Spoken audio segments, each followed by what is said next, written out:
horse drifted alarmingly in the betting was, fancied in the morning, continued to drift. It was late on the exchanges to lose. It was something you'd see in a Dick Francis novel, Charles Buttons. The ground is soft. It's heavy. It's soft on times. It's heavy. Okay. Hello and welcome to the Bar Stewards Inquiry Sunday Sermon. My name's Lee Keys, as always, and, well, it hasn't changed since last week. And joining me, as always, are my two favourite cohorts to chew the fat and slag everyone off. It's John Lang and Lorne Malver. Chris, good evening. Good evening, John. Good evening, everyone. Yeah, action-packed show this week, because this is a show where we're going to be talking plenty about the week's activities in racing, etc., which is always a shit show, as we know. And the questions are also awesome this week. But before we go there, I think we need to look at just a few little racing action this weekend, John. There's not a lot to go at. It's like Voldemort in Harry Potter. It's the racing that cannot be named on this show. So we're going to go to the Curragh on Saturday. And there was obviously a lot of furore about one of the debutantes, the very expensive Diego. Was it Diego? Yeah, Diego Velasquez. That was it in the 140 race there, and very impressive winner. Very flashy chestnut, kind of sort of diminuendo-esque. Like what did you make? What did you make of him physically, John? He's nice shot. I think he's got a fair bit of scope as well. There's plenty of daylight around him, really.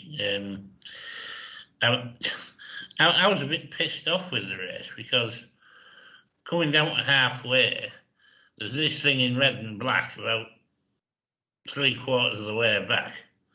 And I thought, yes, you bugger, you'll just stop there because it was travelling and I'm going pace. And I thought, yes, I've got one here. And the pissing thing ran on to get second there, I catch. Yeah, everyone's notebook.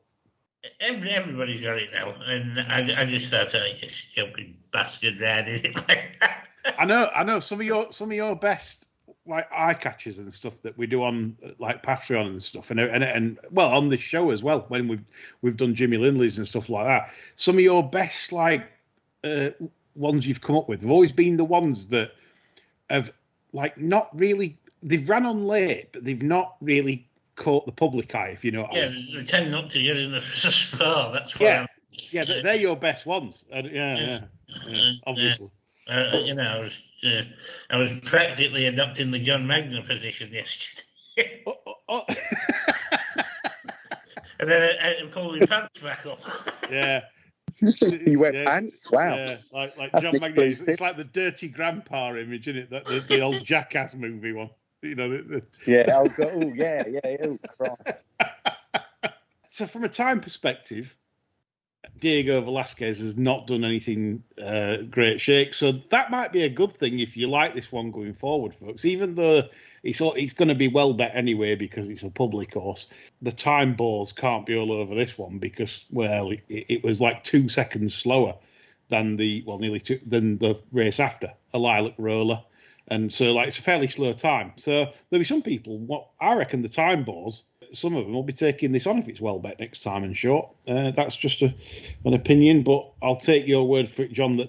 So you like it physically. You think this is going places, the winner, as well? He should certainly improve for that race, yeah. Yeah, okay, that's fair enough. The Phoenix Stakes certainly blew my world apart. I was very strong on the show on Unquestionable. It was a very impressive winner for Desert Crown's future jockey Kevin Stott, John. Yes, bit of a change of tactics really from the Stockmeister, I thought, because I thought he'd dropped in there, but he led up the centre to halfway, didn't he? I mean, that horse really. I mean, he's done that but improve. And he's a good solid sort. Yeah. So, I mean, you'd probably say he should go on next year, I mean, he's a little bit set for my taste, but I mean, the level of form he's already achieved, you'd say be for 6 in a Guineas, wouldn't you, at the level he's at now? So they've got to be happy with where they are with him. Yeah, I certainly think he'll improve for the furlong as well. The thing for me was only half a second slower than Moss Tucker, John. Yeah. Not bad. No. And the filly ran on pretty well in the second. Yeah, she's good. She's a good filly. Real good filly. Which again gives credence to the form. Unquestionable. There's maybe had enough for now. I mean, how many is that now? 4 runs in this. Yeah, pretty short. Pretty short. I've been on the go since April. It looked a jaded sort of run from it. Yeah, right? flat run. Yeah, he ran flat. Yeah, I mean, given the fact that he's got so many good 2-year-olds this year, that's probably been in solid work since end of March, and would benefit from being knocked off for a bit, you would think. Yep, that was Ireland done with. The Betfred Rose of Lancaster Stakes, the Group 3, Al-Azi won. I noticed one of your tweets when you attacked the Racing Purse comments regarding the Al-Azi sort of ride and win. Do you want to elaborate on that? Well, I like to think I just tickled the knacker sack a bit rather than attack. It's just like a ball tickler. The one about Jim Crowley's going to be missing for the next 700 days or whatever he's got. Yeah, she's being CJ's cupboard. Yeah, and as a result of this, the golf course is going to benefit from his presence rather than race goes after his superbly timed effort on Al-Azi. Yes, well. I'm sorry, but the horse bailed him out there. He couldn't get a run over 2 hours. Apart from the brown streak on his breeches, you could tell he was panicking. And then to say that was a superbly timed finish, he's just absolute toilet from the Racing Post. If that's the best they've got in race raiders, well... How many winners have you ridden in top class races? That's what I want to know. That's what the public want to know. Nearly as many as Jim Crowley. And he's had a fucking licence 20 years. I think Pampers need to get onto him for sponsorship because you're right, he did shit himself, didn't he? I think there's a sponsorship opportunity that's gone begging there. Remember in the Betfair Forum days, we used to have loads of adverts at the races called Chums trousers. Chums, and that was the same back then, weren't it? Like after every one that's like, if you're back to short price and it's like nearly got done online or something, it's like, need a new pair of Chums. Ten a man, yeah, tenner a pair, yeah. I always remember when Farah were in fashion at school, right, and they cost a fortune. Pepe key rings as well on them, the old Farah trousers. They're very much on the hip though, Farah, aren't they? Whereas Chums were proper high waisters. Oh yeah, they were proper grandad stuff. Just below your sternum. Yeah.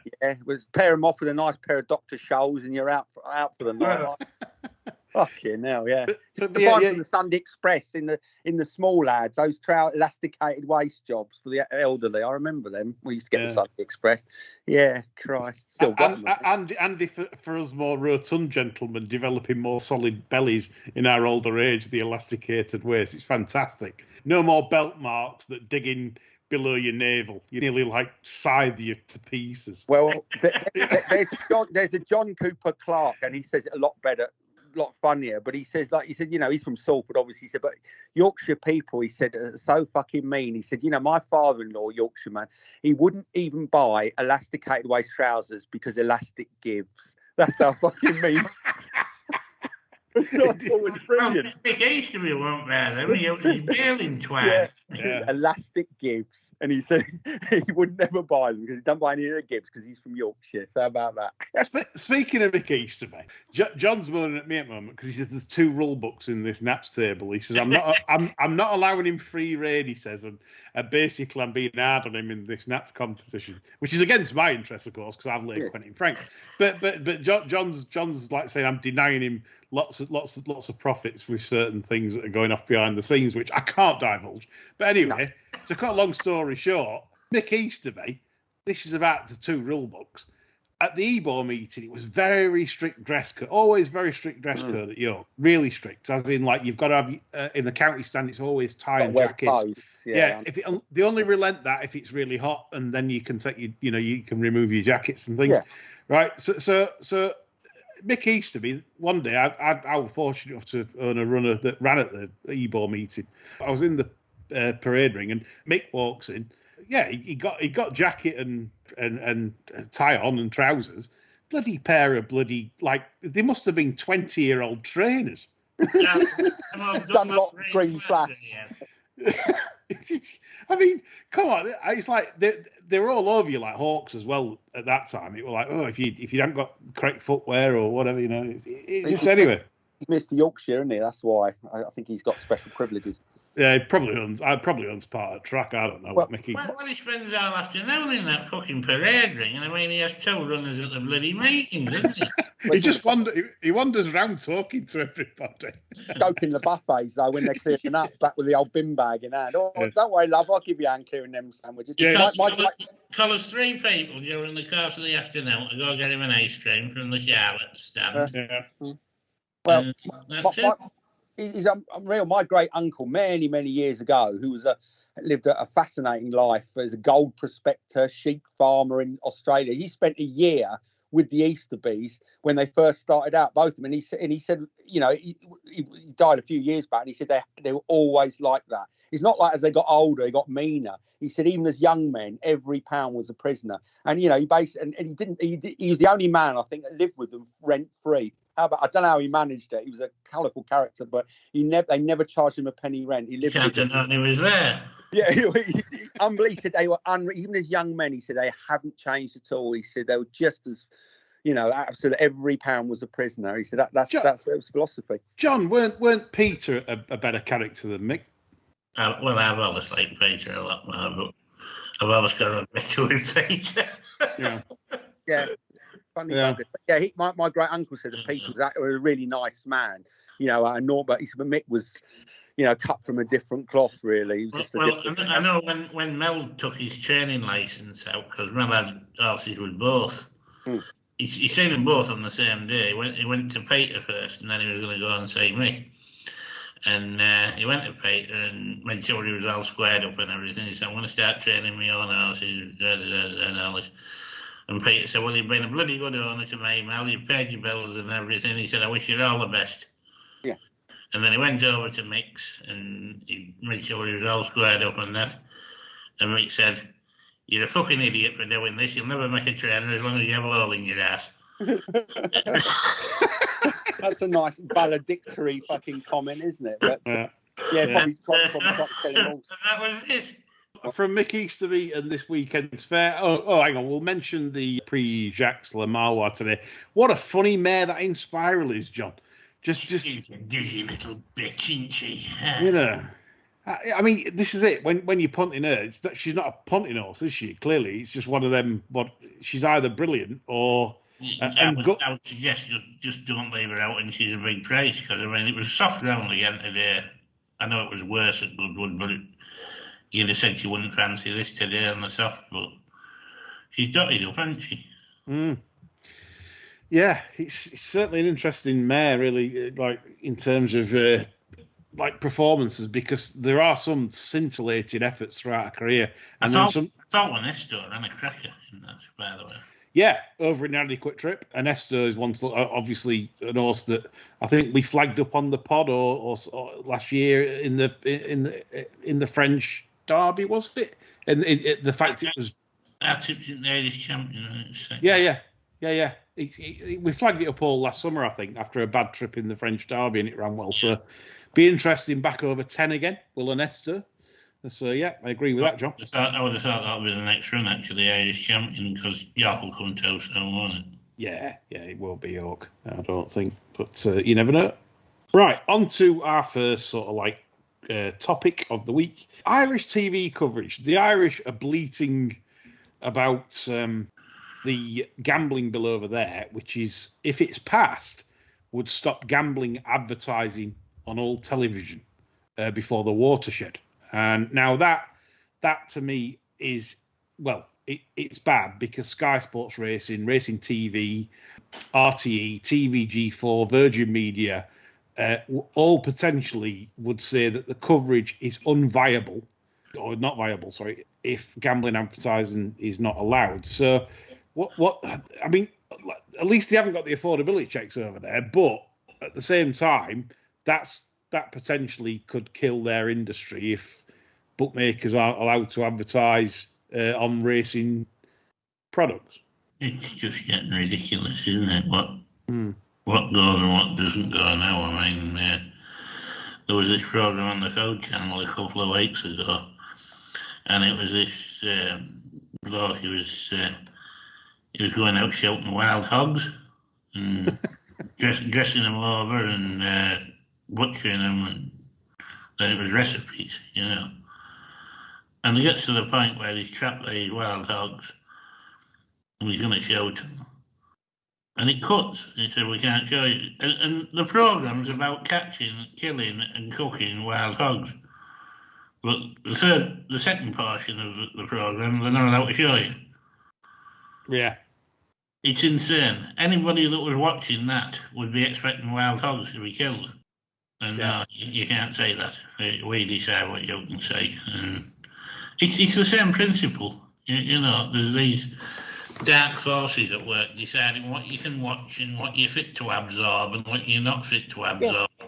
Well, it's the default position, John and Lee, isn't it? That gambling is bad. That's the operating principle. And you saw that thing I scribbled on the website, which is, you know, looking at the vacancies at the Gambling Commission.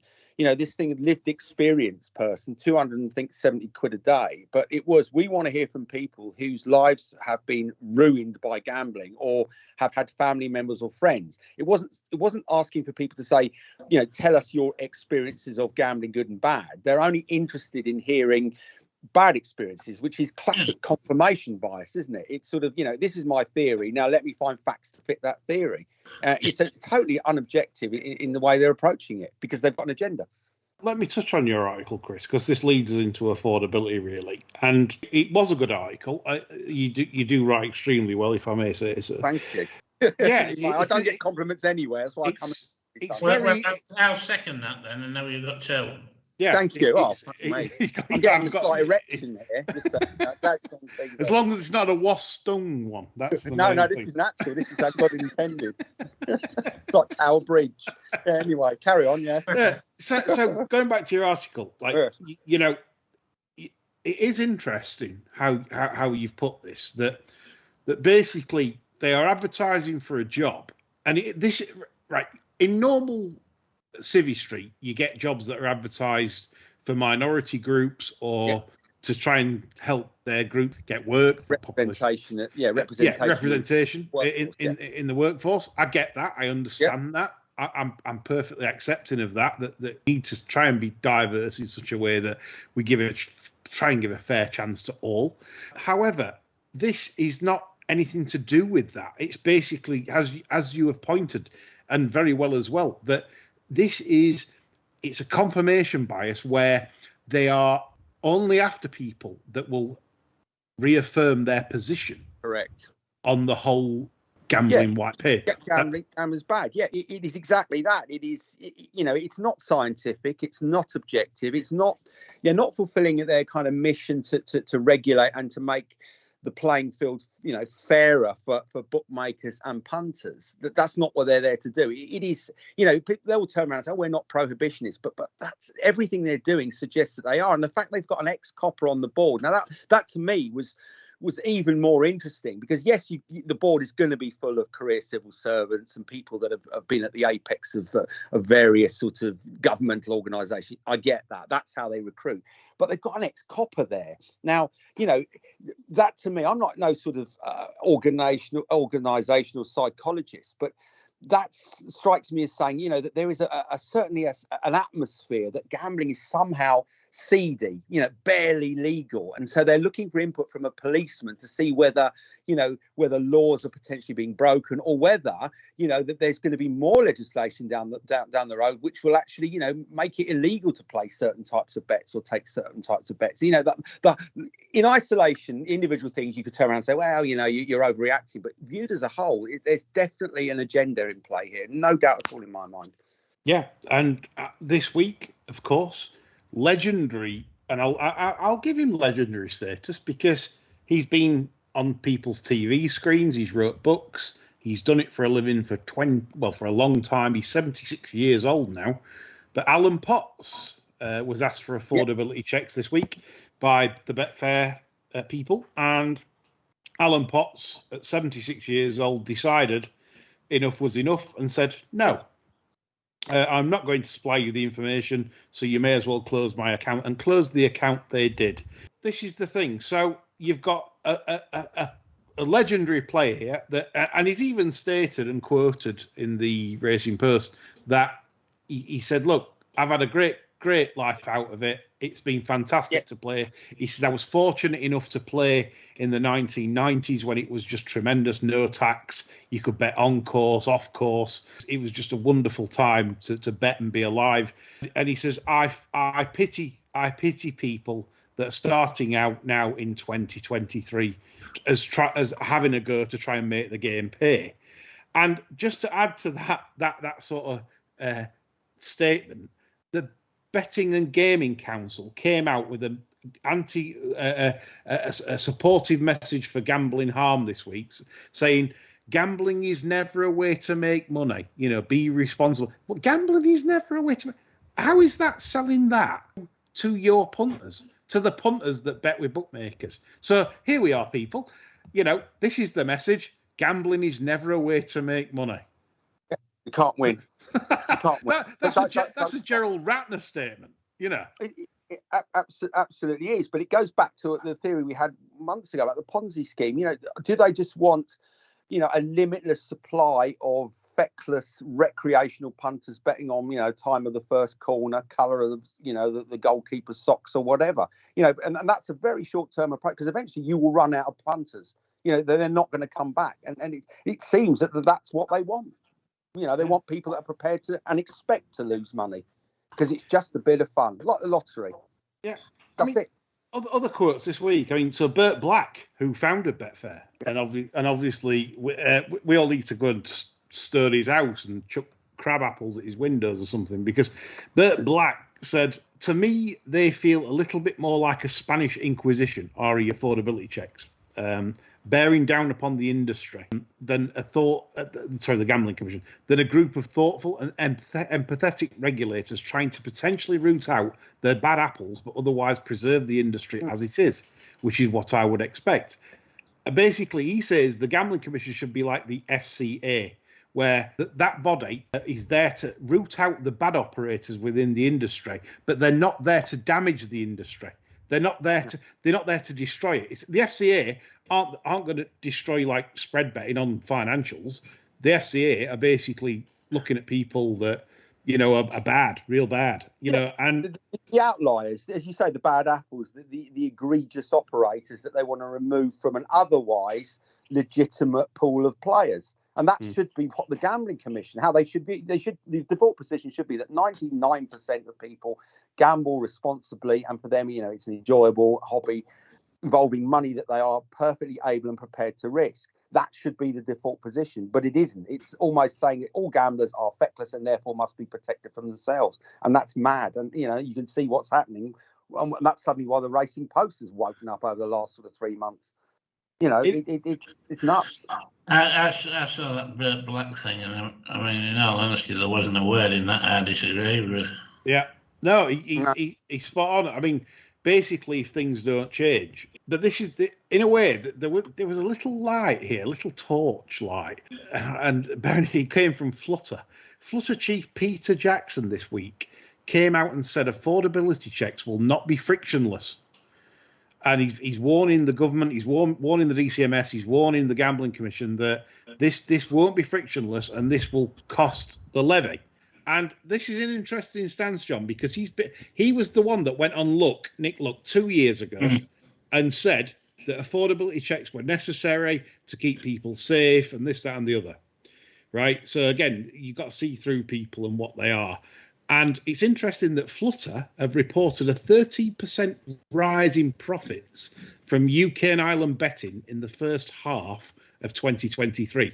Now, you tell me, both of you, how they can cull accounts, which is what they have been doing, right across the board, and make more money. So are they really helping gamblers with harm that are suffering, or are they banning winners and banning successful accounts. Clearly, what's going on, isn't it? The evidence. He's fucked up there. Basically, it's obvious what they're doing. And we said foxes and hen house. This is what's been happening. But all of a sudden, if we want a shining light, that could be the start of the turn. The turning of the tide. If the Flutter chief Peter Jackson has come out and said, and they might make more noise as time goes on, as if to say to the Gambling Commission, "No, you're out of control. What are you doing? This is ridiculous." And they have the lobbying power. We've always said they have the lobbying power to stop this.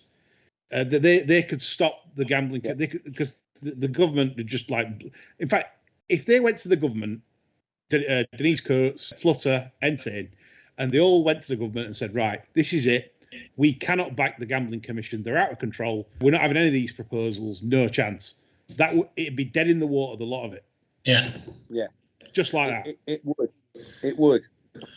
It certainly would. But it works for them at the moment, doesn't it? Because obviously it's allowed them to cull profitable or unprofitable accounts. But that won't last forever. And it strikes me as a very short-term view. Because once you get rid of the bigger players and successful players, what are you left with?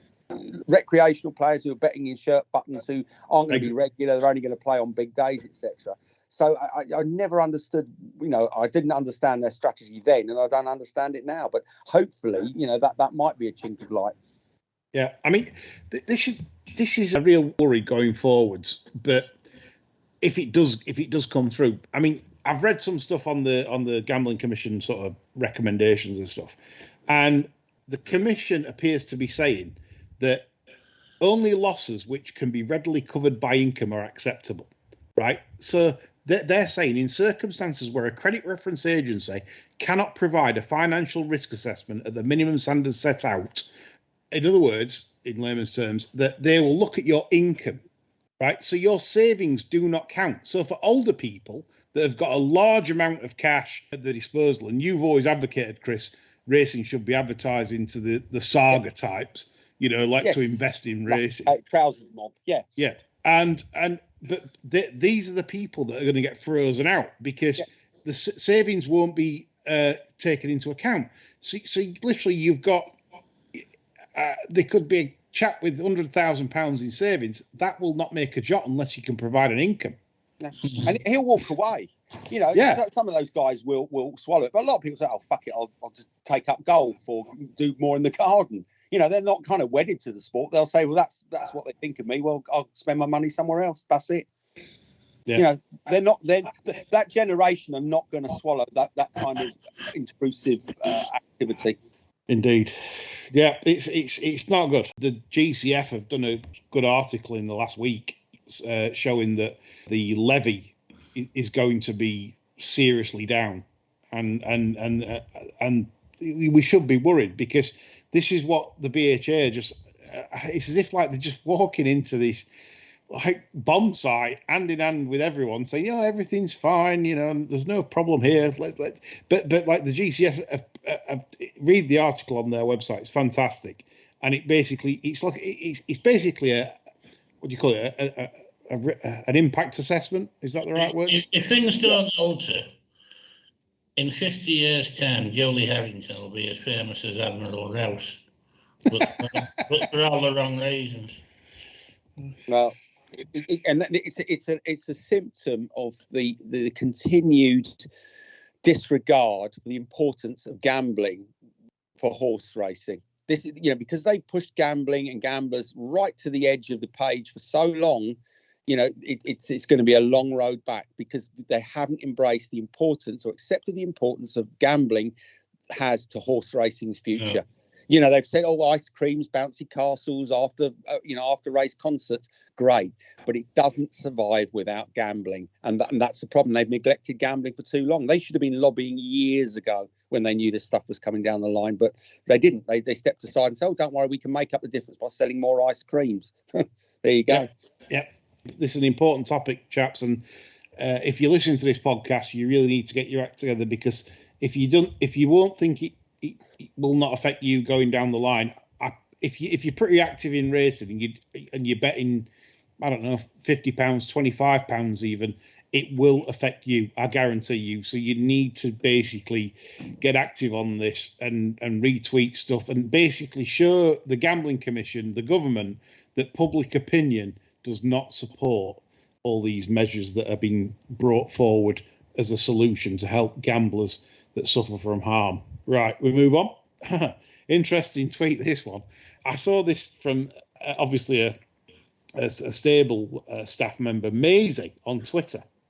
Now, Grade 1 winning trainer Milton Harris has called for the BHA to license stable staff in an attempt to prevent the problem of them flitting between yards. License, what, Yellow Star maybe, or something like that, you know? God.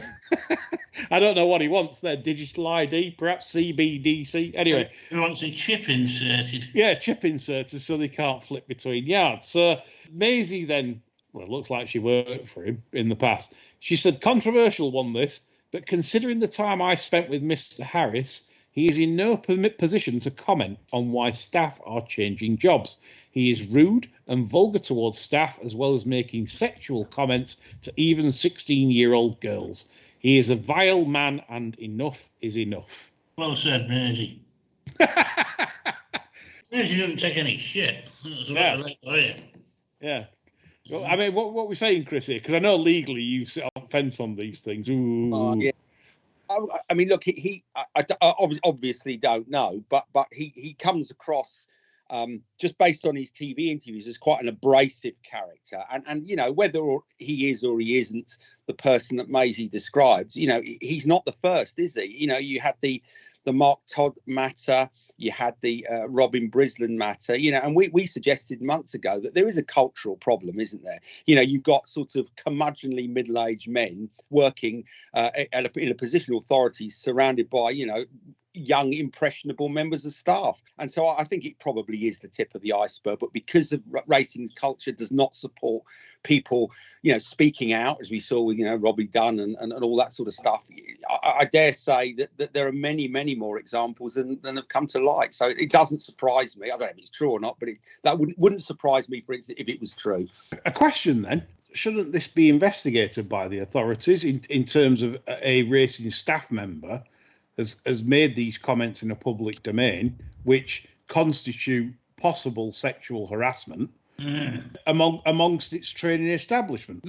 They would say, if I was sitting as a regulator, I would say we have received no complaint from the individual in question. However, if the individual in question would like to formalise that complaint, we will investigate it in accordance with the rules and regulations to which we subscribe. That's their get out. You know, they'll say, "Oh, well, it's a throwaway comment on social media. We are not permitted to investigate it in the absence of a formal complaint being made." So the individual, if the individual has genuine concerns, then you know that they have to bite the bullet, I guess. They won't be racing. You know, if that individual wants a career in racing, you know, I dare say that the culture would make it very difficult for them to find employment elsewhere because, you know, people will close ranks. Oh, that person's a troublemaker, you know, but complain against it. Oh, fuck that. Don't want that. I'm still getting a bit of Clinton and Baptiste here, though. Clinton Baptiste. What's I'm that? getting. It's Phoenix Nights. I'm getting the word. Yeah. Okay, yeah. I don't know what you're fucking on about there. I thought we're on the wrong pod. Clinton Baptiste is just it's legendary character. Yeah. It is tricky. I mean, you know, I don't know the individual concern, but you know, a lot of the demographic, a lot of staff are quite young. You know, there's a large number of young women in the profession, and you know, it is difficult for them to make a complaint against a person in, you know, several rungs on the ladder above them, particularly if they want a long-term career in the sport. And you know, and the advice I'm sure their colleagues would give: "Oh, keep your mouth shut, love. You know, do your time, move on. You know, whatever." And that doesn't encourage a particularly good workforce, is it? A particularly positive working environment. So it's a problem. It's a cultural problem, isn't it? I think if somebody wants to move on and a trainer doesn't particularly want them to move on anywhere else, they are going to have a hell of a job finding another job. Yeah. Themselves.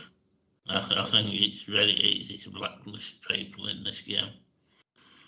It is tricky because I suppose culturally the staff, you know, if you're quite junior, you know, you're expected to keep your head down and your mouth shut. You know, it's not quite sort of tugging forelocks anymore, I guess. But you know, there's a pecking order, isn't there? You know, and you know, Yeah, if you want to carry on, if you're not a troublemaker, if you're just saying there's like wallpaper in human form, they'll probably let you go. You know, and wish you luck. Wallpaper in human form. I love that. But if you're an NPC, as I say, non-playable character, you know, if you don't make a ripple, if you give somebody a headache, chances are racing people are so malicious they'll probably put a spoke in you anyway.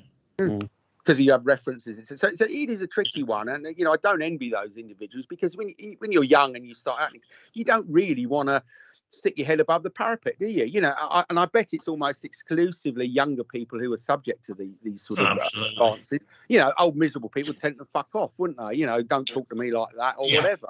You know, and but those sort of characters, I guess, wouldn't dare say that to an older man, because they know what they get back. You know, that's human nature, isn't it? Don't forget all the Matabonian representation as well. Yeah, exactly. Yeah, well, unionise the whole profession. That'll cause some troubles, won't it? It would really, unless the union was like the PGA. Yeah, yes, quite. And everything would just get nodded through anyway, wouldn't it? Yeah. Well, coming on to the PGA then, Nick Davis wrote an article today at the Patra regarding the never-ending Whip Saga. I found this quite interesting because sort of Nick put a bit of back. He listened to the Final Furlong podcast, and they went into this in more detail than we do because, well, it's too boring. Like to go for us, we've got an attention span that's pretty short, especially after gin. So Nick went into this, and he found out that basically during talks between the BHA and the PGA, it's been alleged that there was a verbal non-disclosure in place, something that the BHA deny. This is what was quite damning to prove that this probably happened, was that when Nick and Bernard of Colossus Bets fame, you know, Bernard Marantelli, whatever it is, they went to High Holborn in 2008 to discuss the watering. Basically, there's a big furore about the watering and the crap ground that we're getting, and still to this day with most Clarks. That's when Nick started his Clark Watch. Now, he said they were told at the meeting with the BHA that some of the answers that were given in the meeting were off the record, and if we repeated them, they would be denied. So, I mean, this is the kind of people you're dealing with. That, John, come in on this. The corrupt villains. Well, I mean, what else can there be? You know, I mean, there should be transparency running a sport like this. It's hard to tell. And they're not transparent because they're corrupt. They've got their own agenda. They're trying to steer it their own way. And it's to the detriment of jockeys. It's to the detriment of punters, as is the affordability checks that they just let them run right. And they're simply not fit to be running this sport. If I had my way, half of these would be in prison. Yeah, I sincerely agree, because I said I did an article for Racing Ahead on the perfect storm, in which Big Corp, Gambling Commission, BHA, they're all in alignment. They're all agreeing with each other. Yes. Out of all them, though, there's only one organisation that's supposed to be working for the benefit of racing and its followers, and they're doing everything but. No, it's very strange times. And like you said, the BHA, it's as if, like you say, I mean, the thing is that the Gambler Consumer Forum have done this impact assessment on racing's finances in terms of what will happen if these affordability checks come in. You know, and they've predicted a big drop off. I think 17.5%, if I'm right. I might have quoted that wrong drunkenly, but 17.5%. That's a large drop off from the levy, and they're not seeing this. They're just walking into it as if, from assurances, obviously from Big Corp. Oh, you'll be fine. But they'll only be fine if they do exactly what Big Corp want them to do, which we know what they want them to do. It's a 10 a.m. start and it's a 9 p.m. finish. A friend of mine who sold a load of shops to Ladbrokes once told me. He said, if you come out of negotiations with Ladbrokes and you're pulling your pants up, you'll know it hasn't gone that well. That nails it. But don't you think also that there is a lot of, as you mentioned, obviously corruption, etc. But don't you think that sheer incompetence also plays a role? That you've got absolutely people that don't understand that which they are there to regulate and manage, and so they are by default relying on assurances by people that don't have the sport's best interests at heart. You don't need to worry about that, mate. We've got it in hand. You're going to be fine. We'll look the after you. stupidity is blinding, Chris. Yeah. And I think cock-up does play a role, because you need technicians, you need technocrats that understand how, the sport fits together and the relationship between the various factions. But if you've got a load of people who are just happy to stay here for a couple of years before moving on, what do they need to get stuck into the detail for? There's going to be a lot of people in 5 years' time being asked very awkward questions, and they're going to be saying, well, I didn't know. Yeah, well, and you're buying orders. Yeah, it didn't work at Nuremberg, and it won't work. So, like in British politics, we have Sir James O'Brien, that, by the way, compares horse racing to bullfighting, halal operations and stuff like that. He takes the Prime Minister to task in terms of his financial interests elsewhere. So why, as a sport, why aren't the racing media, the lot of them, like with Joe Suarez-Smith with the slot thing? He's invested in online slots. So why we got the head of the BHA, the CEO, he's got vested interest? But why are we allowing that? Why do we think that's acceptable? Because the only people that's speaking out against it are the likes of us. Yeah. Because they rely on bookmaker for a platform. Yeah. They rely on bookmaker revenue to survive, the Racing Post, so that they're not particularly interested in sort of rocking the boat. You've got the journalists and presenters on the satellite channels, again, a lot of bookmaker revenue that props these things up. And you've got the regulators that are careerists, and they're looking for their next move. Do this job well, and you can move to a nice cushy job at Ladbrokes or William Hill, etc. So nobody's interests are served by disrupting the status quo, and this is what you get. You almost, we keep going back to the Jockey Club. They were elitist, they were out of touch, but a lot of the guys there were so rich that they weren't interested in careers. They had a mission to preserve the sport for generations to come, and their decisions reflected that because they didn't need the money. Oh, right, fun time. Let's have some fun. We booked a hooker. I think the producer would object to that. No. Yeah, he's a slicer. He doesn't hook. He opens his grip. Yeah.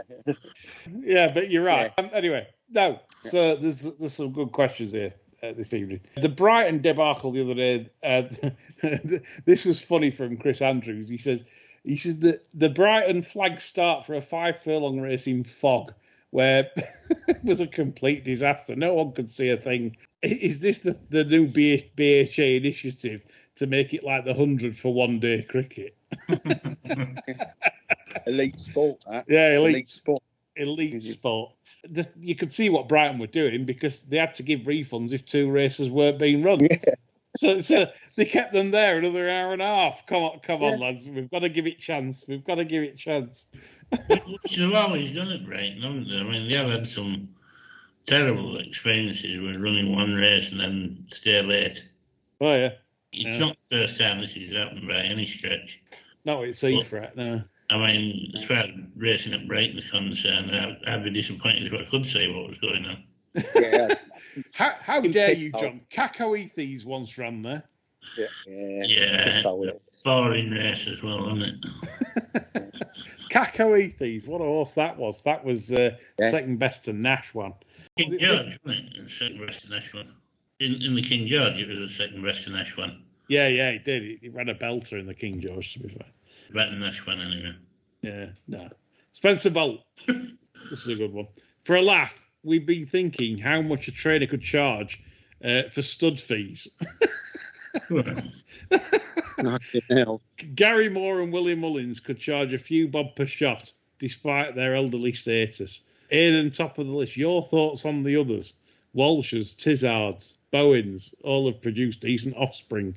So basically, John, if you were surrogating, like some kind of, like trainer sperm, where would it go? The Walsh line's quite good, isn't it? Katie Walsh. Yeah. Mary Reevely must have had a decent set of ovaries.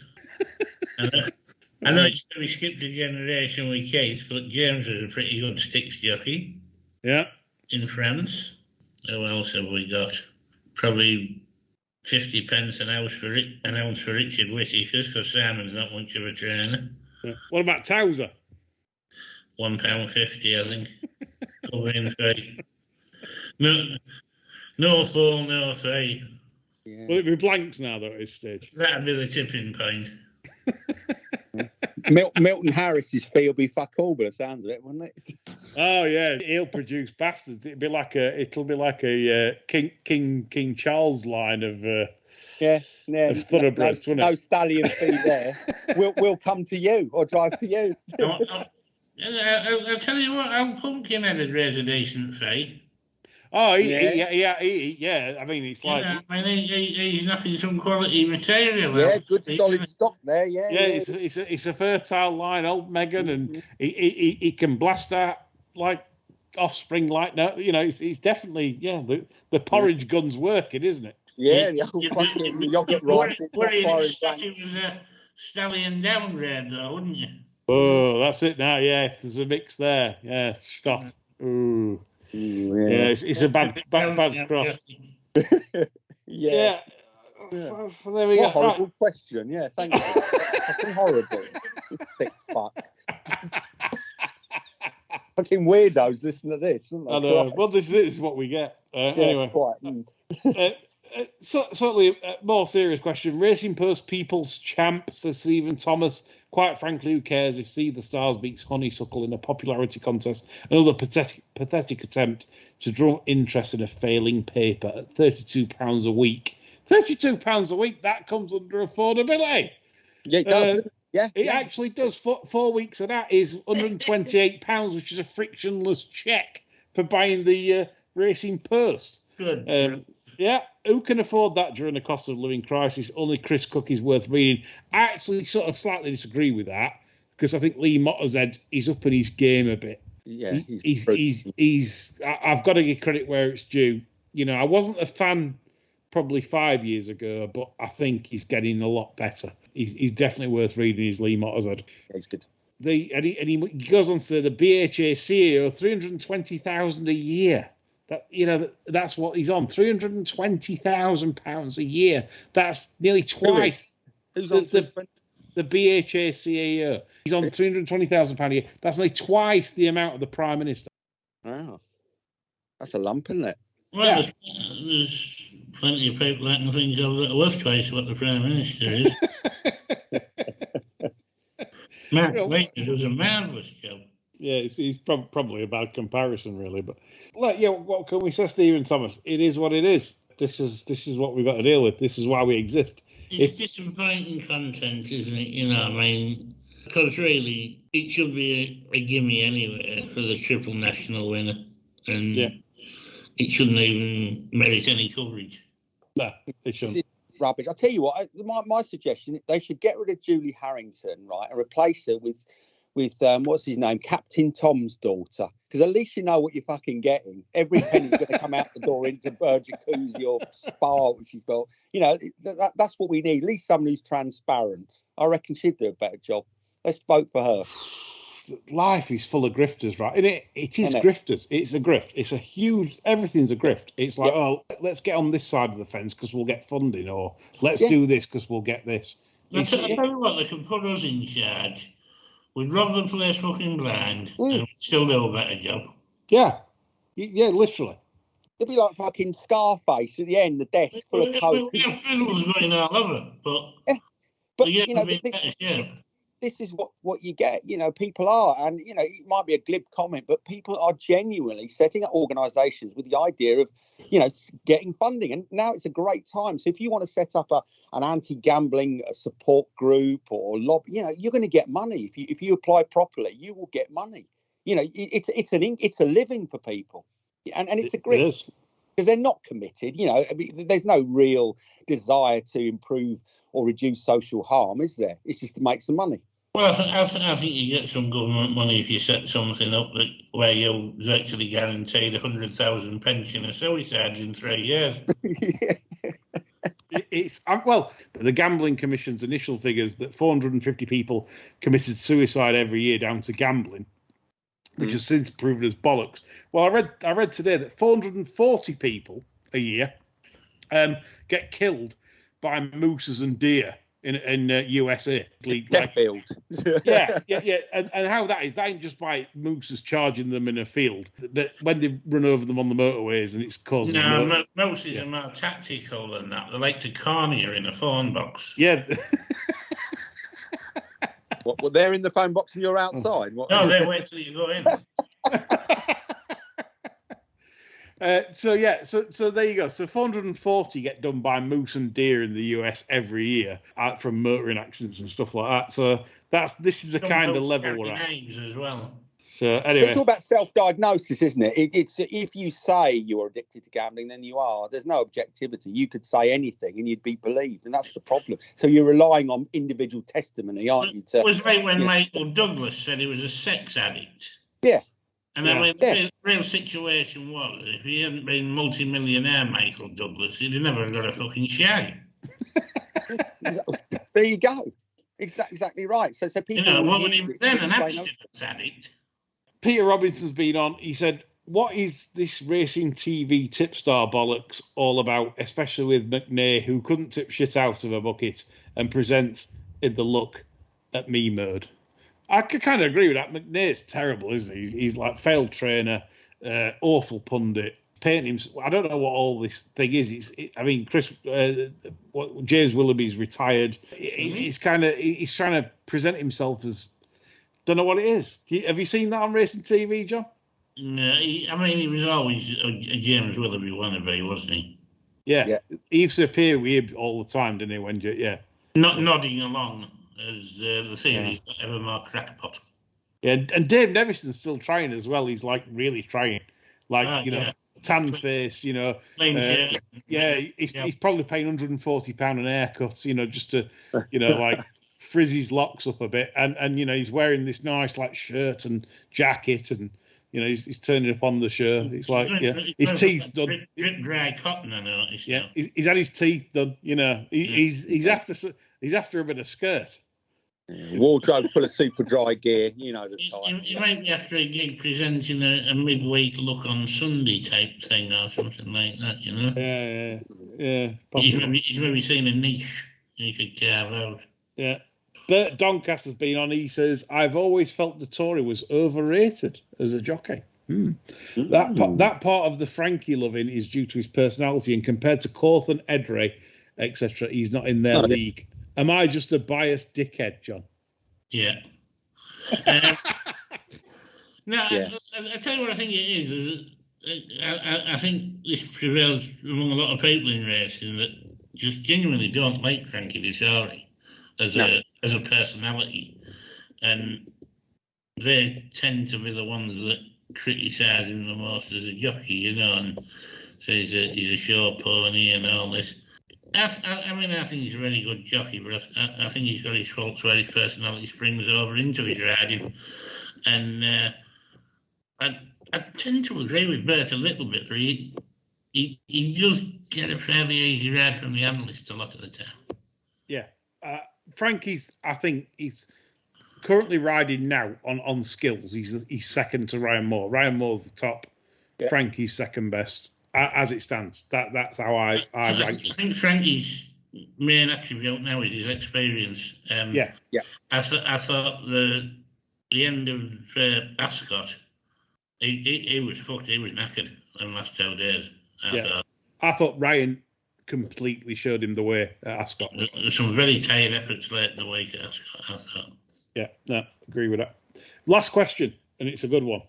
Samuel the Cat, avid listener of the show and contributor on Twitter. Thank you, Samuel, for this.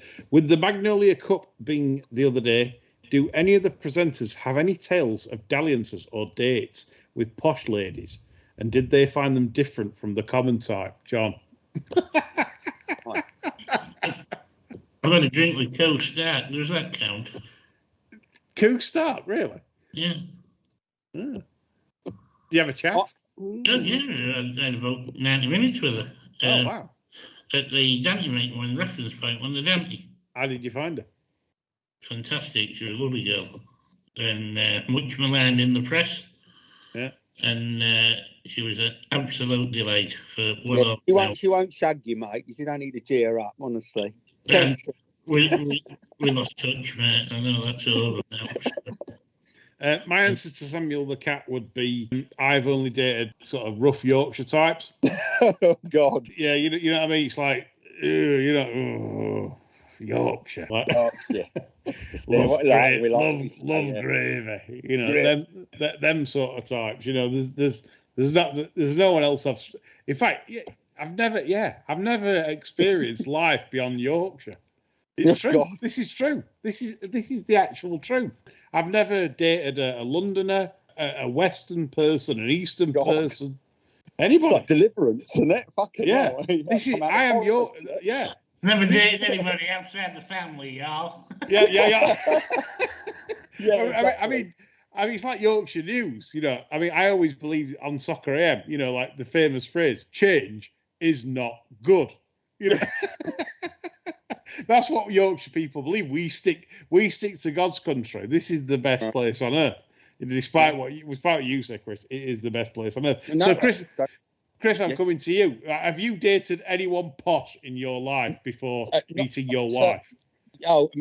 I have dated posh women, but in terms of during maybe with your wife, spent some time. I did have several coffee meetups with Sarah Ferguson. After she and that was strongly Prince Andrew X's here.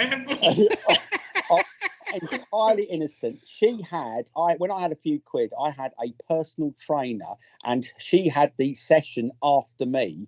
And the guy always sort of overrun and then said, "Oh, he's got to pop out for a fag or something." And so in between lessons, for about 3 or 4 months, I used to have coffee with her for an hour or so. And the only thing I can remember about her, she's very pleasant, and all she kept moaning about is how shitty the royal family were, how they want to drive me into the dust. But I won't let them, you know. She said, "I'm much too strong a person." That was her kind of mantra. But she was, very amiable, etc.